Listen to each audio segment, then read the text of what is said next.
Hello everyone, नमस्कार, हरे कृष्णा। मैं Meenu Taneja, astrologer, tarot card reader and reiki master, स्वागत करती हूँ एक बार फिर आप सबका अपने यूट्यूब चैनल पर। तो आज मैं बड़े ही इंटरेस्टिंग टॉपिक पे बात करने आई हूँ। मुझे कईयों के मैसेज भी आते हैं और पूछते भी हैं कि आप हमें हमारा इष्ट देव बताएं कि हम किस देवी देवता की पूजा करें जिससे वो प्रसन्न हो जाएं और हमें ब्लेसिंग्स दें। तो चलिए आज इसी टॉपिक पर मैंने बात करनी है कि हम इष्ट देव का अपना कैसे पता लगाएं और कैसे उनको प्रसन्न करें। तो इससे पहले आप अगर मेरे चैनल पे पहली बार विज़िट कर रहे हो तो please like and subscribe it, क्योंकि सब्सक्राइब करने से हमें मोटिवेशन मिलती है, तो इसलिए सब्सक्राइब जरूर कीजिए चैनल को।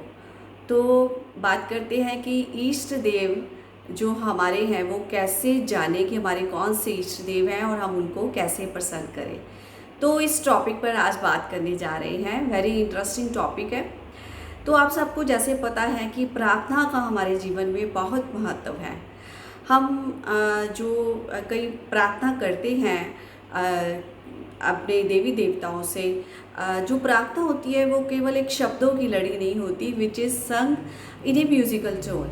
It is very pure and divine.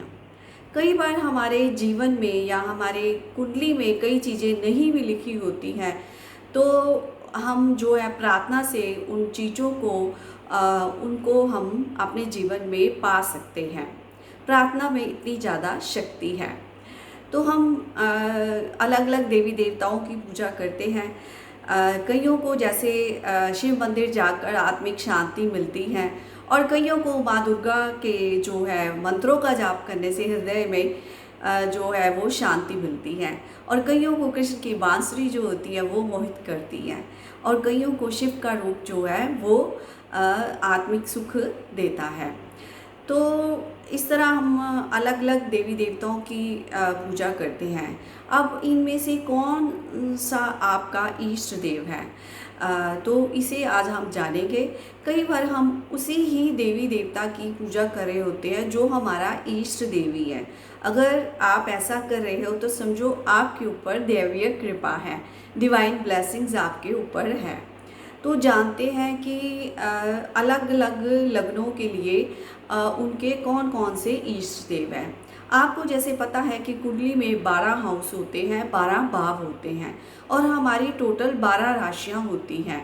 और लगन जो चार्ट का जो प्रथम हाउस होता है उसे हम लगन कहते हैं, और उसके स्वामी को लग्नेश कहते हैं। तो जो 12 राशियां होती हैं वो क्रम एक एक करके उसकी अलग अलग लगन बन जाएंगे, 12 लगन हो जाएंगे, और 12 लगनों के मुताबिक जो भी उनका पंचमेश होगा वही उनका इष्ट देव होगा। तो अलग अलग लग्नों की बात करते हैं कि अलग अलग लग्नों के लिए कौन सा उनका जो है इष्ट देव होगा। तो सबसे पहले जब हम पैदा होते हैं तो हमें एक जो होता है कि जो स्टार्स होते हैं उस टाइम, और जो नक्षत्र में वो स्टार्स बैठे होते हैं, तो इसका एक स्क्रीन फोटो हमें मिल जाता है हमारे जन्म होने पर। तो ये हमारे साथ ही आता है। तो अब आप अगर घर बैठे खुद ही जानना चाहते हैं कि आपके इष्ट देव कौन है, तो अपना अपना चार्ट निकालें और मेरे साथ देखिए कि आपका इष्ट देव कौन सा है। तो सबसे पहले बात करते हैं मेष लगन की। मेष लगन वालों के लिए कौन सा इष्ट देव है। उनके लिए जो पंचम राशि है वो सिंह राशि बनती है, और उसके लॉर्ड जो है वो सूर्य भगवान है। उनके लिए पंचमेश सूर्य भगवान है। सूरज भगवान की पूजा करें आप। सूरज के मंत्रों का जाप कर सकते हैं, और सुबह उठकर सूर्य देव को अर्घ दें पानी से, तो जिससे आपको देखेंगे आपके जो है चमत्कारिक फायदे आपको जीवन में ऐसा करने से मिलेंगे। तो आप सूरज की जो प्रॉपर्टीज़ हैं उनको अपने जीवन में अपनाएं, जैसे पंक्चुअलिटी। और सूरज का क्या काम है, दूसरों को एनर्जी देना। वो सारे अर्थ प्लैनेट पे हम सबको एनर्जी देते हैं, और एनर्जी से ही हमारी जो लाइफ होती है वो चलती है। आप जो लोग बीमार हैं उनको हॉस्पिटल्स में, गवर्नमेंट हॉस्पिटल्स में आप दवाइयाँ भी प्रोवाइड करा सकते हैं, और उनकी यथाशक्ति आप किसी तरीके की हेल्प कर सकते हैं। तो इस तरह से आपके जो इष्ट देव प्रसन्न होंगे और आप पर जो है ब्लेसिंग्स की वर्षा कर देंगे। तो आगे बात करते हैं वृषभ लगन वालों के लिए। उनके लिए जो पंचम में राशि बैठती है वो बुध की राशि है। तो बुध को कौन जो है लॉर्ड है, कौन है उनको, तो उनके जो अधिपति देवता हैं वो है विष्णु जी और है गणपति जी। आप विष्णु भगवान की जो है पूजा कर सकते हैं, अर्चना कर सकते हैं। कृष्ण भगवान की पूजा अर्चना कर सकते हैं। Who is the supreme power of the universe. तो आप गणपति जी के मंत्रों का भी जाप कर सकते हैं जो सबके विघ्न को दूर करते हैं, जो विघ्न हरता है। ओम गम गम गणपते नमः, आप इनका 108 बार जाप कर सकते हैं। तो देखिए आपके जीवन में कैसे विघ्न दूर हो जाएंगे और आपको जो है बेनिफिट्स मिलेंगे और आपको बड़े ही मिरेकलस रिजल्ट्स देखने को मिलेंगे। आगे बात करते हैं मिथुन लगन की। मिथुन लगन वालों के लिए उनका जो पंचमेश है वो तुला राशि बनती है वहाँ पे, और उनके स्वामी शुक्र हैं। और शुक्र को कौन जो है वो नियंत्रित करते हैं, वो माँ दुर्गा हैं। आप माँ लक्ष्मी हैं और माँ दुर्गा हैं। आप माँ लक्ष्मी की पूजा अर्चना कर सकते हो, माँ दुर्गा के मंत्रों का जाप कर सकते हैं, दुर्गा चालीसा का पाठ कर सकते हैं, दुर्गा सप्तशती का पाठ कर सकते हैं। और दुर्गा सप्तशती में कई बीज मंत्रों का वर्णन किया हुआ है, आप उन बीज मंत्रों का भी जाप कर सकते हैं। तो इस तरह आपको ऐसा करने से आपके इष्ट देव खुश होंगे और आपके ऊपर ब्लेसिंग्स की वर्षा करेंगे। आपको मैं ये नहीं कह रही कि आप जिस भी देवी देवता की पूजा कर रहे हो उसको बंद करके अपने इष्ट देव की पूजा कर दो, ऐसा मैं नहीं कुछ कह रही आपको। आप जिसकी आपकी पूजा कर रहे हो, जिसकी आप पूजा अर्चना करते हो, जिसमें आपका मन रमता है, उनकी तो आपने करनी ही करनी है।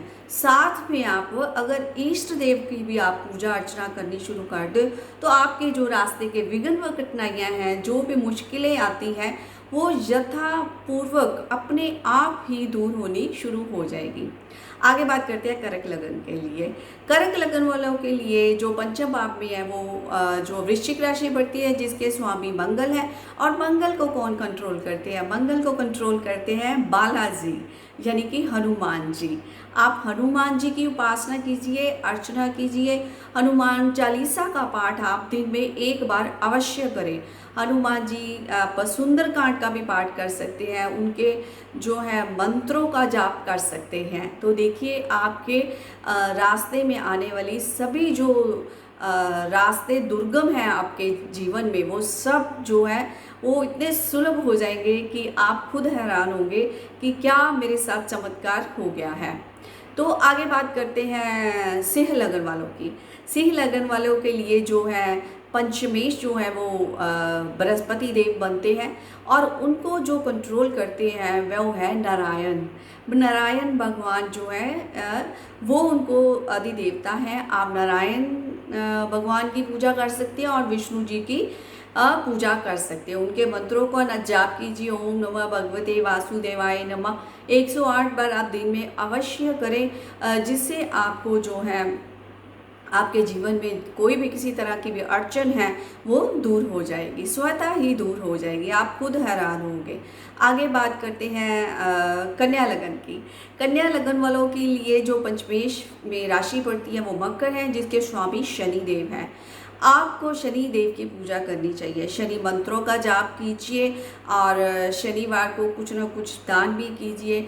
और शनि देव को कंट्रोल करते हैं हनुमान जी। आप हनुमान जी की भी पूजा अर्चना कीजिए, उनके जो है मंत्रों का जाप कीजिए, हनुमान चालीसा का पाठ कीजिए और सुंदरकांड का पाठ कीजिए, जिससे आपके जीवन में आने वाली सभी मुश्किलें स्वतः ही दूर हो जाएगी। आगे बात करते हैं 7 नंबर लगन की, यानी कि तुला लगन की। उनके लिए जो पंचमेश है वो है कुंभ राशि, जिसके स्वामी शनि हैं। और आपको शनि देव की पूजा करनी है, अर्चना करनी है। और शनि देव जी को कंट्रोल करते हैं बालाजी। और आप हनुमान जी की और शनि देव जी के मंत्रों का जाप करके उनकी कृपा को प्राप्त कीजिए और अपने जीवन में आने वाली सभी मुश्किलों को दूर कीजिए। आगे बात करते हैं वृश्चिक लगन की।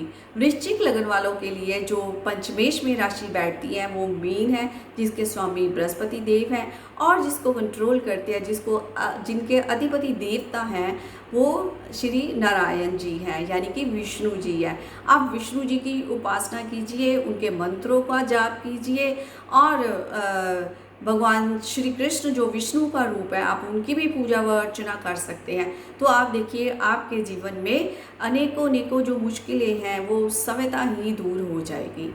आगे बात करते हैं जो है धनु लगन की। धनु लगन वालों के लिए जो पंचमेश में राशि पड़ती है वो मेष है, यानी कि उनके जो लॉर्ड हैं वो मंगल है और मंगल को कंट्रोल करते हैं हनुमान जी। आप हनुमान जी के मंत्रों का जाप कीजिए, हनुमान चालीसा का पाठ कीजिए और सुंदरकांड का पाठ कीजिए, जिससे आपके जीवन में जो है अड़चने हैं, जो वो विघ्न हैं, जो वो आपके दूर हो जाएंगे। आगे बात करते हैं मकर लगन की। मकर लगन वालों के लिए जो है पंचमेश में राशि पड़ती है शुक्र की, और शुक्र को जो कंट्रोल करते हैं माँ दुर्गा और माँ लक्ष्मी। जैसे मैंने पहले भी बताया है आपको, आप माँ लक्ष्मी की पूजा व अर्चना कीजिए और माँ दुर्गा के मंत्रों का उच्चारण कीजिए, माँ दुर्गा की उपासना कीजिए। नवरात्रों में खास तौर पर आप माँ दुर्गा की उपासना कीजिए, जिससे आपके जीवन में आने वाली सभी कठिनाइयाँ दूर हो जाएगी और आपके रास्ते जो है वो सुगम हो जाएंगे और नए द्वार आपको के खुलने शुरू हो जाएंगे। आगे बात करते हैं कुंभ लगन वालों की। कुंभ लगन वालों के लिए पंचमेश कौन सा है? उनके लिए जो पंचमेश है वहाँ पे बुध की राशि पड़ती है और बुध के अधिपति देवता जो हैं वो विष्णु जी हैं और गणपति जी हैं।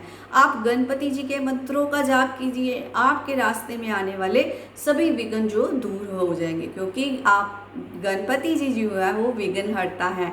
आप उन पर दूर्वा की माला चढ़ाएं और आप विष्णु जी की पूजा व अर्चना कीजिए। विष्णु जी के जब आप पूजा करेंगे तो माँ लक्ष्मी खुद ब खुद प्रसन्न हो जाएगी और माँ लक्ष्मी की भी आप पर कृपा हो जाएगी।